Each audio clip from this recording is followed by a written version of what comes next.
All right, welcome back to the Grand Solar Minimum channel.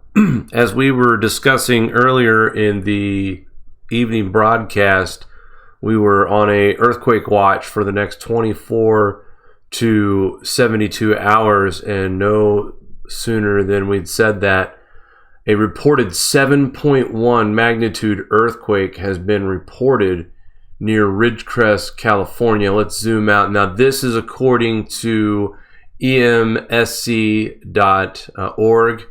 and we tried to go to USGS and it was crashed, obviously, for what we are talking about right now. But here is the statistics. Just 8 minutes ago, we were talking about they're reporting a 6.9 earthquake now on the Richter scale, 6.9. Again, 7.0 was first reported. This map is showing us over a 7.1. Just before we went live, there were several minor aftershocks that were happening in the region of 4.7. Let's see if I can zoom into this. Here we go. So that's just going to take us back to that. I apologize, folks. We kind of went on live here on the fly.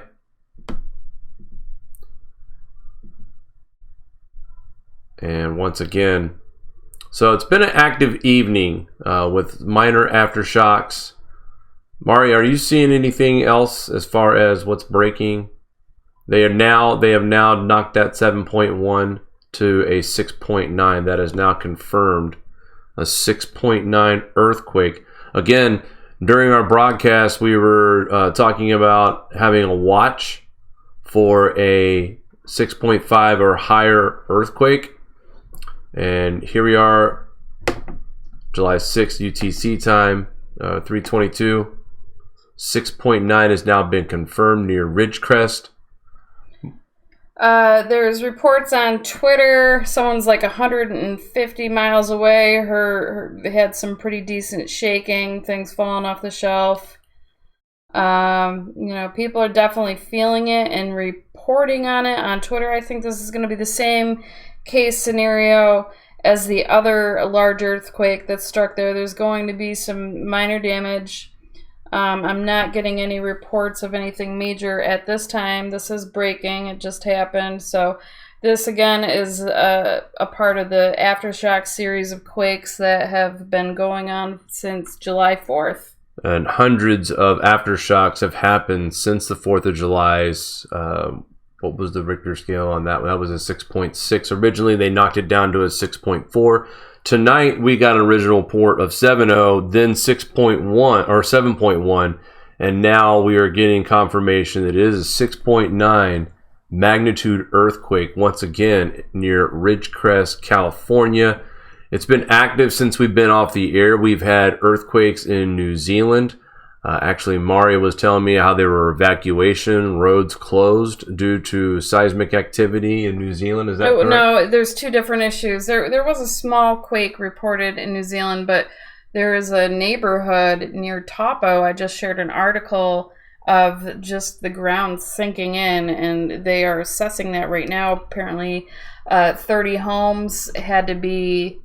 I don't know if they were evacuated, but they had sewage issues because the grounds collapsed, and then they had power outages. So some weird stuff over there. But with this particular case, let me just keep on looking and see if I got any new. And someone also earlier made a correlation of these quakes. They start up in the Northwest Pacific and they roll down the West Coast. And earlier today, I should say, a 5.6 earthquake. Mari, that was another indication of another quake? That's just another aftershock. Since the now downgraded 6.89, there's been, your typical 4.0 aftershocks that they've been having a good portion since the other, I don't know how many 4.0s. I know the update that I did earlier today, they were predicting... I don't remember. They said hundreds of 3.0 quakes and higher.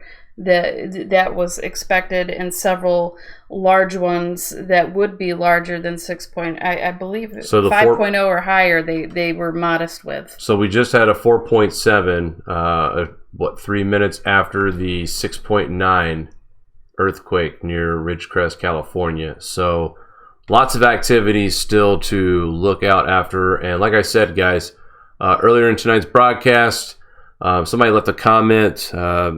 Not sure if they buy the correlation of solar activity. I really believe this is more than just a coincidence. And I also believe that there's more to earthquakes and volcanoes than just the sun. There are several factors that go into play. And I was only highlighting one of the factors that would possibly signal that we were going to have a 6.5 or higher. Mari, do you want to add in? Whoops, sorry. I was just turning my chat on so I could see what's going on. That's true. There's several different people that try to forecast earthquakes. Some use space weather. Some use plate tectonics. You know, quite frankly, they both should be used together. That's my opinion, because we live in such a complex system. Everything sort of ties together. Everything sort of makes sense. So in the land of physics, like, you have to zoom out and be objective and look at things as a whole. I mean, the best you can, at least. I think it's a coincidence. There's another channel out there I won't name. I'm not accusing anything. I have no ill will or disrespect to him, but I think it's a coincidence, or a correlation, I should say, when both this channel and his channel both happen to mention that we are going to see earthquakes at the same time zone. So, are there any I felt it reports? I believe this site so far it's just green, which we know the green and the yellow is just, gotcha, very weak and mild at this point. Although the green and yellow gets a little stronger, but nothing major at this point. But 4.2 just now as well in Central California, 3.5, 4.7. So we've had at least 4 aftershocks after the earthquake. But folks, all we're saying is do your own research and follow many channels that have theories and ideas on what's happening and how it's happening, because we could probably take a piece from each channel and put it together and find our answer there as well. But Mari, unless you have anything else, I didn't know if you wanted to continue. One news agency is saying that this quake shook for up to 40 seconds. I know, which was longer than the first one. Yeah, it has to do with the geography in the lake and how things reverberate, sort of like if it's in a bowl. So that is to be expected with that area, that kind of shaking is expected. I know they were also saying, will this trigger the big one with like the San Andreas? And they didn't say it wouldn't, and they didn't say it will. They left it on the fence for everyone, but it seems to me like they're stressing very much that people need to take this seriously and be prepared for Absolutely. Whatever. I mean, eyes open, really. You gotta be prepared. I agree, Mari. Thank you very much. I am not seeing anything, coming in. I will probably keep this a short update. I know last quake we left the live feed on for 3 hours. I just, being as late as it is on the East Coast here, we probably will not do that. It's 8:36 p.m. on the West Coast, so this is just not. I mean, this is the beginning of the weekend. People are out and about. Let's wait and see if we get any more reports or any more aftershocks. If we do get any larger earthquakes tonight, we will go on live once again to give you any updates. But so far, just a lot of shaking. People felt some minor damage, nothing major that we can see thus far. But it is very, very early, as this just happened about 20 minutes ago. So we will keep our eyes on this tonight as well. Guys, be safe out there, and we will talk soon.